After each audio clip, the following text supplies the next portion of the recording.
25 Masehi dan dimakamkan di Tuban, Jawa Timur. Nama Sunan Bonang diberikan kepadanya karena salah satu media yang ia dipergunakan untuk berdakwah adalah menggunakan alat musik tradisional yang gamelan dan salah satu instrumen musiknya bernama bonang.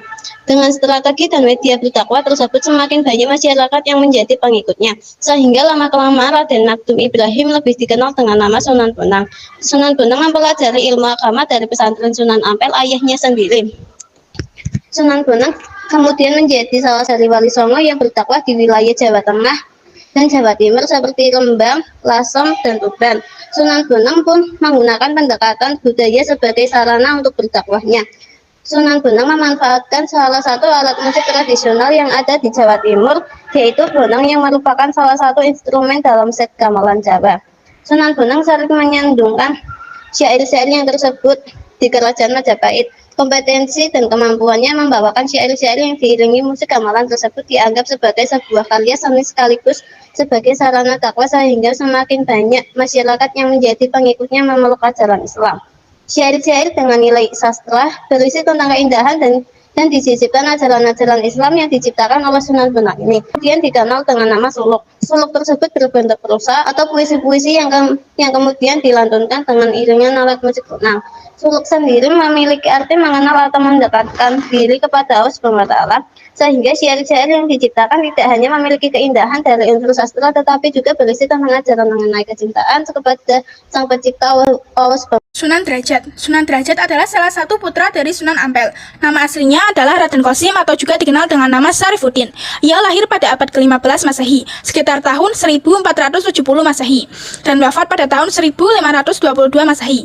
Ia dimakamkan di Desa Derajat, wilayah Lamongan, Jawa Timur. Sebelum ia wafat, ia melakukan dakwah pertama kali di wilayah Gresik.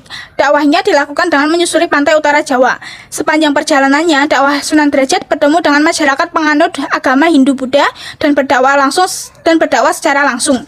Sunan Derajat mendarat pertama kali di wilayah Jelak, Banjarwati pada akhir abad ke-15. Sunan Derajat kemudian membangun sebuah musala yang dijadikan sebagai sebuah tempat untuk beribadah.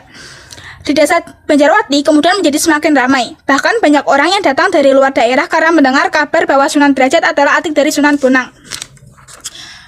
Berikutnya, Sunan Derajat melakukan perjalanan dakwahnya menuju ke Lamongan yang saat itu masih diperintah oleh Sultan Demak.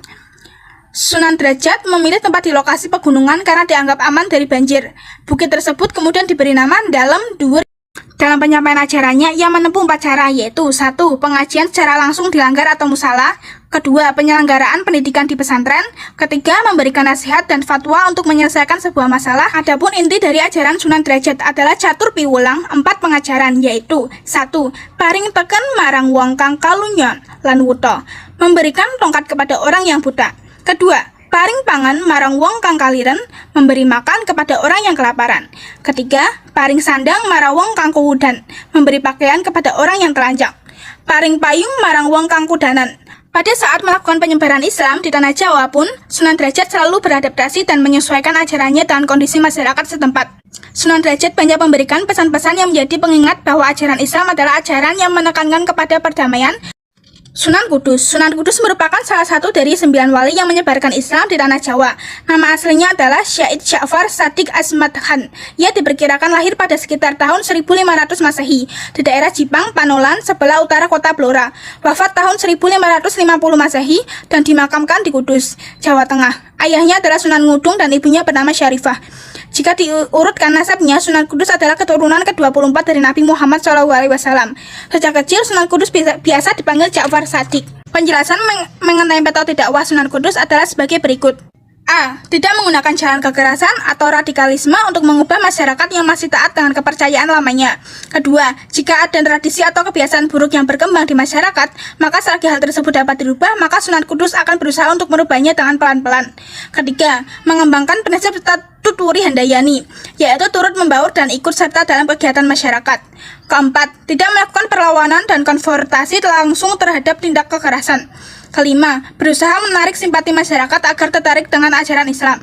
Selain menyampaikan ajaran dakwah kepada umat Hindu dan Buddha, Sunan Kudus juga memperluas ajakannya kepada masyarakat yang masih menganut kepercayaan lokal, yaitu animisme dan dinanisme.